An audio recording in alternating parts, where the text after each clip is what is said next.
The war to defeat Hamas has reached Beirut as the deputy leader of the terrorist group's political arm, Salah Al Arouri, was assassinated in an attack widely attributed to Israel. Hamas and Hezbollah vowed revenge.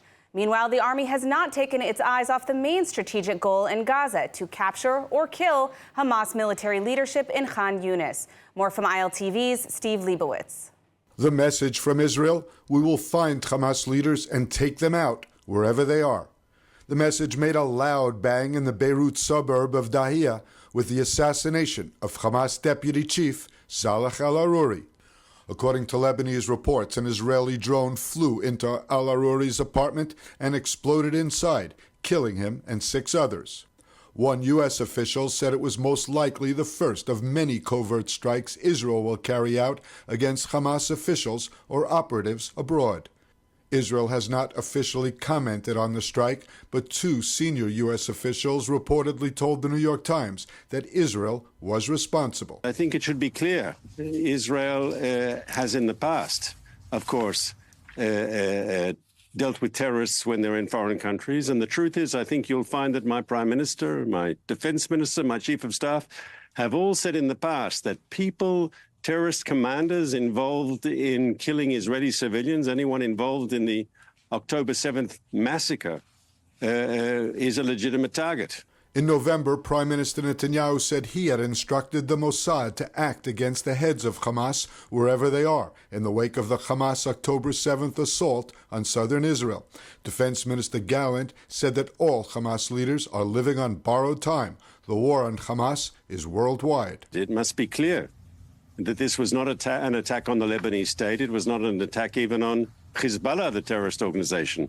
Whoever did this did a surgical strike against the Hamas leadership. Based in Lebanon, 57-year-old Al Arouri was deputy head of the terror group's political bureau and considered the de facto leader of Hamas's military wing in Judea and Samaria. Al Arouri was certainly a party to planning October 7th and also helped plan the June 14th kidnapping and murder of 3 Israeli teens, leading to Operation Protective Edge in Gaza, as well as numerous other terrorist attacks. He had served several terms in Israeli jails and was released in March 2010 as part of efforts to reach a larger prisoner swap for captured soldier Gilad Shalit.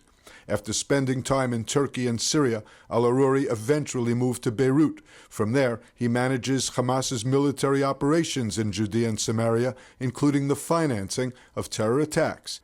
He was considered the Hamas official most closely connected to Iran and the Hezbollah terror group in Lebanon. 2 leaders of the Hamas armed wing in Lebanon, Samir Findi and Azam al-Akra, were among those killed in the blast. Israel is on alert for potential retaliation for the killing of Al Arouri, but there is no call-up of reserves and no special instructions to northern residents. On the ground in Gaza, the IDF is pressing forward in the Khan Yunis area, and Hamas leadership believed to be operating from tunnels beneath the city. The IDF captured an intelligence center that was heavily guarded by Hamas gunmen armed with anti-tank weapons and mortars. Givati troops battled Hamas operatives in close-quarter combat and located dozens of tunnel shafts. Soldiers also nabbed several Hamas operatives hiding among civilians in the Khan Yunis area. After being questioned, it was revealed that some of the prisoners had participated in the October 7th massacre in southern Israel. They deny the kidnapping of our children, the murder of our grandchildren, the rape of our daughters. The new Nazis we face today will stop at nothing to destroy civilization as we know it. The World Jewish Congress was created exactly for these times like this, so every Jew can fall asleep at night knowing they are safe in their own home. We are a voice for the Jewish people everywhere. We are the World Jewish Congress. Hamas has reportedly frozen talks for a second deal to release additional hostages held captive in Gaza in exchange for Palestinian security prisoners. The announcement came shortly after the assassination of Salah Al Arouri in Beirut. More from ILTV's Ariella Lahiani. Before the assassination, Hamas had reportedly slightly softened its stance and waived its demand for a final ceasefire and IDF withdrawal from Gaza as a condition for a new hostage deal. Now the talks are paused.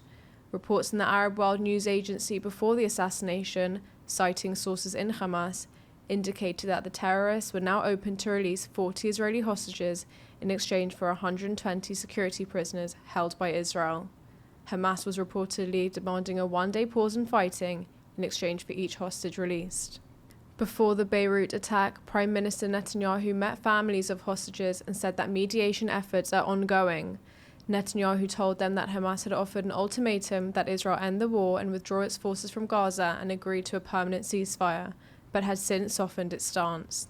The assassination caused the cabinet to delay discussions on plans for Gaza after the war.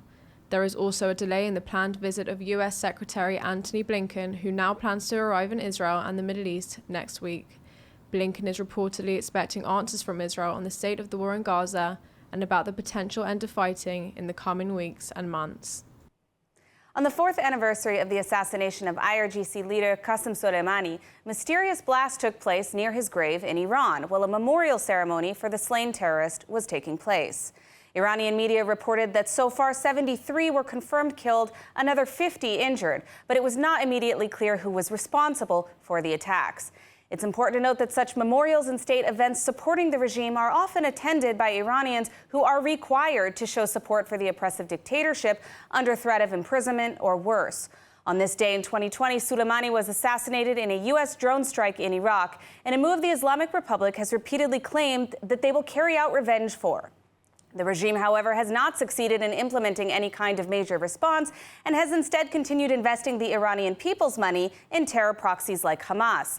Soleimani was one of the world's most wanted terrorists and was responsible for the deaths of countless individuals around the world through the IRGC and its terror proxies. Iranian dissidents such as Vahid Beheshti are raising the alarm about the dangers of the Islamic Republic and all of its proxies. Beheshti, now in Israel, addressed Israel's Knesset with a warning about the need to target the head of the snake, the Islamic Republic of Iran. Beheshti previously made headlines for a months-long hunger strike outside the UK's Foreign Office, demanding the designation of the IRGC as a terror group. And again, when he raised the Israeli flag in the UK, only to be violently attacked by a pro-Hamas mob. Now here to speak with us in the studio is Vahid Beheshti. Vahid, thank you so much for joining us today. Thank you for having us. Just to kick things off, you spoke in Knesset this week. Can you tell me about that experience and what your message is to the Israeli government? The experience so far I had, and it was way over what I expected. I started with a tour in Temple Mount that reminded me of the great history of between people of Iran and people of Israel. 2,600 years ago, the Prophet Cyrus the Great freed the people of Israel from slavery, gave them opportunity to rebuild the temple, the Jerusalem temple, and show the great culture that we have. A lot of interests, common interests, and main important, common war, common enemy. But in the Knesset, I brought the message of Iranian people, which is this: we love you, the people of Israel, we stand with you, we need you, and you need us in this common war against this brutal regime.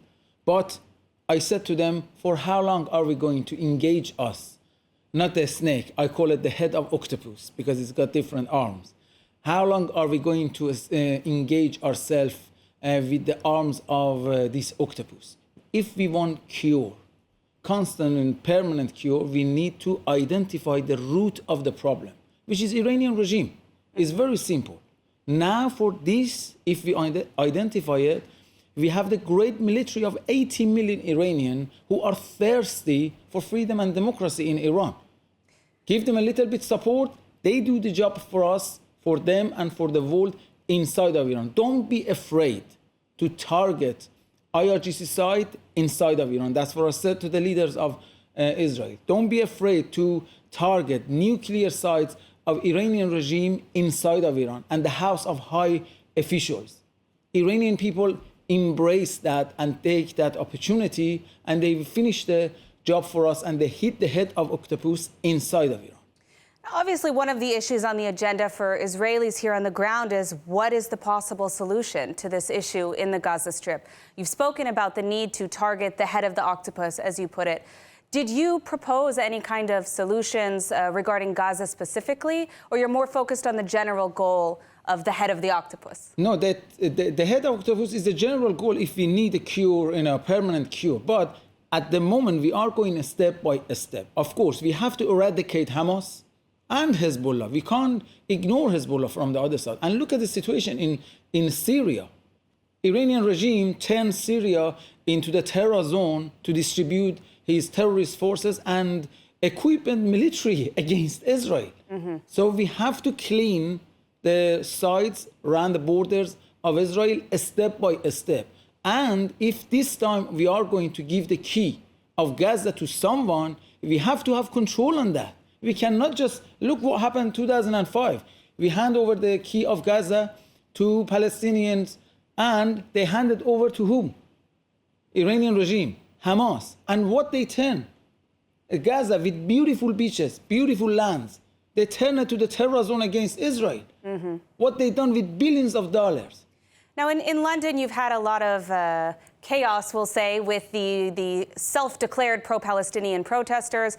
At one point, they even stole the Israeli flag that you raised side by side with the lion and sun flag of Iran. What is your take on these pro-Hamas, ultimately, protests that we've seen in Europe? This is the alarm bell for European leaders because before October the 7th, I said they were in deep coma. Now is the alarm bell. I think they start waking up and open their eyes. They have to see the influence of Iranian regime on their soil. How much they are spending in these Islamic centers, in these mosques, to brainwash our youth. And this is the result of not just 1 day, 2 days. It happened overnight. 40 years activity of Iranian regime, and we in the West being too soft for too long. I would like to add something else about today's explosion in Qasem Soleimani 4th anniversary.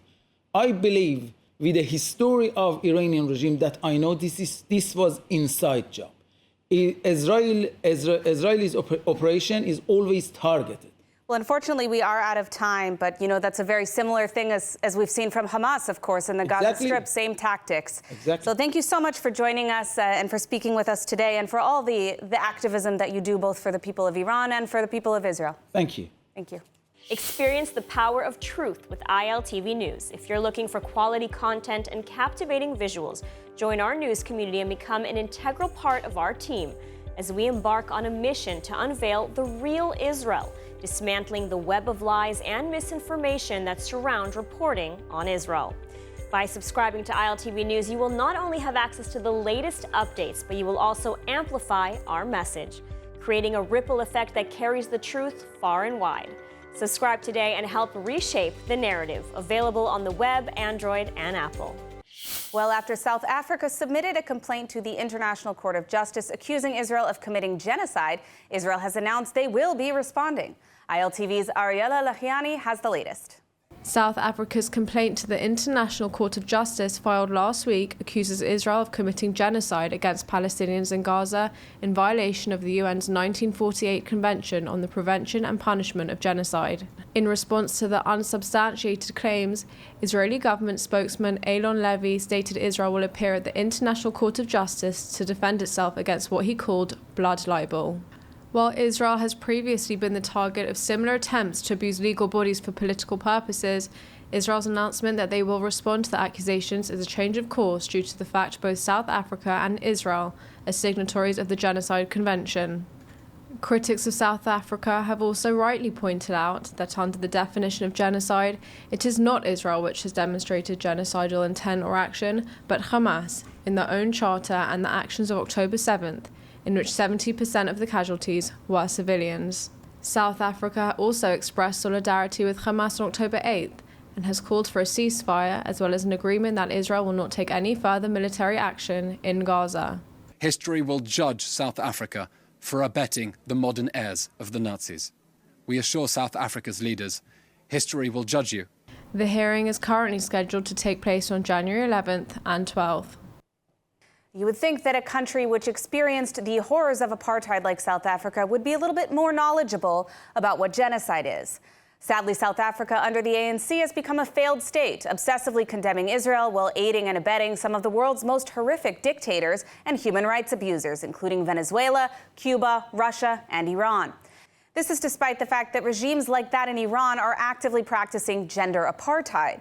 The Islamic Republic's values fundamentally contradict the South African Constitution. Yet the ANC has close ties and even put up billboards of the ANC side by side with Islamic regime officials. Even when Iranians were in the streets protesting, when women were being shot in the eyes, imprisoned and tortured by the regime, the ANC government actually invited Islamic regime president Raisi to South Africa. Is this how the ANC views women? I suppose it's not surprising given the fact that under the ANC, South Africa has become one of the most dangerous countries in the world for women, leading the entire world in rape and having astronomical numbers of domestic violence and general violent crime. But while the ANC is busy smearing Israel, they're failing their own people. They can't keep the lights on in the country with daily nationwide rolling blackouts. They have a life expectancy that's lower than Palestinians. They have been dubbed the headquarters for terrorist financing for Africa, which resulted in the country being grey-listed for failure to adhere to terror finance laws. They have a Hamas office in Cape Town, have repeatedly welcomed Hamas terrorists, and use South African tax dollars to fund the PLO embassy in South Africa. After the October 7th massacre, South Africa's foreign minister visited Iran, met with terrorist leaders, and even spoke with Hamas leader Ismail Haniyeh, congratulating him on the attack. Even when Israel has offered to help South Africa deal with internal food scarcity and agriculture issues, the ANC has spoken out against it. It was also the ANC which led the campaign against Israel's observer status in the African Union, even though Israel's done tremendous work to assist many African nations with development and agricultural tech. Now, instead of condemning Hamas for sexual violence, torture, murder, and kidnapping, all in accordance with the genocidal Hamas charter, South Africa's ANC is accusing Israel of genocide? The South African government's obsession with Israel and support for terror is pure self-sabotage. It's a violation of the South African Constitution itself, and the ANC's extremism has turned a democratic nation into a supporter of dictatorships. South African people deserve better. This is anti-Semitic hypocrisy, and it should be universally condemned. After weeks of controversy following a heated congressional hearing on anti-Semitism, as well as numerous accusations of plagiarism, Harvard's president, Dr. Claudine Gay, has finally agreed to resign. Let's take a closer look. Harvard University President Dr. Claudine Gay has been the focus of fierce controversy surrounding the debate on what universities in America should be doing to stop the rising anti-Semitism plaguing campuses like Harvard, Columbia, and University of Pennsylvania. After the congressional hearing in which Dr. Gay refused to state that calls to genocide against Jews were against the Harvard Code of Conduct, Harvard has faced mounting pressure to fire Dr. Gay. And Dr. Gay, at Harvard, does calling for the genocide of Jews violate Harvard's rules of bullying and harassment, yes or no? After the hearing, more than 70 members of U.S. Congress signed a letter demanding her resignation. Yet instead of dealing with the problem on anti-Semitism and harassment of Jewish students on campus, the Harvard board instead backed Dr. Gay, even when the president of UPenn resigned for the same reasons. Only days later, allegations of plagiarism by Dr. Gay were revealed, which the university initially made excuses for, claiming they were simply citation errors. But this week, new allegations of plagiarism surfaced again, and Dr. Gay has agreed to resign from her position effective immediately, making Dr. Gay's tenure as Harvard president the shortest in Harvard history. Many groups and activists who called for Dr. Gay's resignation are pleased to see the first step in repairing Harvard's reputation. But there's also been disappointment from Jewish community leaders over the fact that Dr. Gay was not in fact fired for failure to address anti-Semitism on campus, rather a technicality of plagiarism. Now only time will tell if universities like Harvard are prepared to do the necessary work to stop the spread of radical anti-Semitism on their campuses. Well, during war, many sectors of society are impacted, and Israel's incredible tech sector is no exception. The war has presented new challenges for the startup nation, but not insurmountable challenges. Here to speak with us about the status of Israel's tech sector is Sharon Ari of Startup Nation Central. Now, Sharon, as part of your job, you are constantly in touch with various tech companies here in Israel. How is the industry holding up? So thank you for having me. I would say that with the ongoing conflict and the global economic downturn, the Israeli tech ecosystem has shown incredible resilience. We saw startups that continue to innovate, develop, and deliver to their client no matter what. And we're talking about 7,000 innovative companies in Israel, but also 450 multinational that have innovation center and R&D center in Israel that wasted no time and continue to make hard decisions, ensuring business continuity and deliver to their global client. And it was incredible to see the last 3 months what happened in the ecosystem. Now, when it comes to the challenges that we're facing, how would you describe the core challenges, the main challenges on the table right now? So the war has impacted every aspect of the Israeli economy, of course.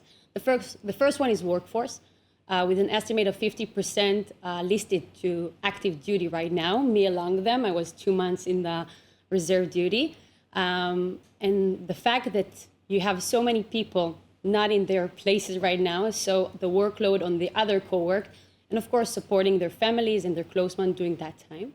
And the second one is the funding challenge with Israeli startup, and by the way, startup all over the world already faced after a tough economic year, but that just adds up. And this is one of our focus this year at Startup Nation Central, to bring new investment in the ecosystem, because that's really what we need right now. I was just going to ask you, actually, what are the factors that are contributing to the Israeli tech sector's resilience and ability to continue production and all the work they're doing right now? So we identified 3 main factors that favor the tech ecosystem in Israel. The first one is the fact that Israel is based on software. So supply chain and logistic issues didn't really affect that. The second one is that the demand for tech is still high and hasn't changed by the world. It's not like COVID-19 when the world stopped. The world continued. So we had to continue to deliver, and global clients are consuming Israeli innovation every day.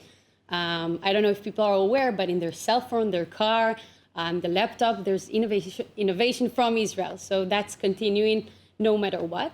And the third one is that thanks to Iron Dome, a lot of the ecosystem is centralized in Israel. So thanks to that, it's not a war zone in the center where the majority of the companies are. It's not in the north or the south. So that allows us to continue to go to work. Children are going to school. And see that business continuity going on in the sector. Now, what about the impact of the war on investments? Has that changed at all? Yes, of course. And yet, we saw that in the last quarter of 2023, Israeli startup raised $1.5 billion, which is incredible. We saw mega round from companies such as Next Insurance with $265 million investment since October. So we see money still going on because the talent is here. The companies are still here. So that makes us optimistic. But on the other end, this is the main challenge now, and we need to bring more investment and more investors to the ecosystem. And how are those challenges being addressed? Do you guys have plans in motion to increase investment? What are you guys focused on now? Of course. So since October 7, it started. Startup Nation Central has led and partnered in different initiatives. Supporting startup with funding, with networking, with operation, and doing whatever we can to support the local ecosystem. We saw emergency funds such as Iron Dome and Iron Nation or Safe Dome. We saw the Innovation Authority, the government, come and bring bridges funding for startup. And there's endless initiative right now, but there's a lot to do. But we believe that the talent and the technology are here to stay. And we want to support it in any way we can. Well, I think the fact that it's the Startup Nation is a testament to the resilience in and of itself. We are out of time, but I want to thank you so much for joining us today, and of course for all the work that you're doing, both in reserve duty and outside as well. Thank you so much. Thanks. Let's take a look at the weather forecast. Mostly cloudy skies are expected tonight, with temperatures reaching lows of around 11 degrees Celsius or 53 degrees Fahrenheit. Then tomorrow, partly cloudy skies and steady rising temperatures set to reach highs of 19 degrees Celsius or 67 degrees Fahrenheit. That's all for today's news. For more updates from Israel on all your devices, check out our ILTV channels, subscribe to our ILTV newsletter, and don't forget to check out our new and improved website, iltv.tv, with all the latest news from the heart of the State of Israel. I'm Emily Schrader. Be well, and thank you so much for watching.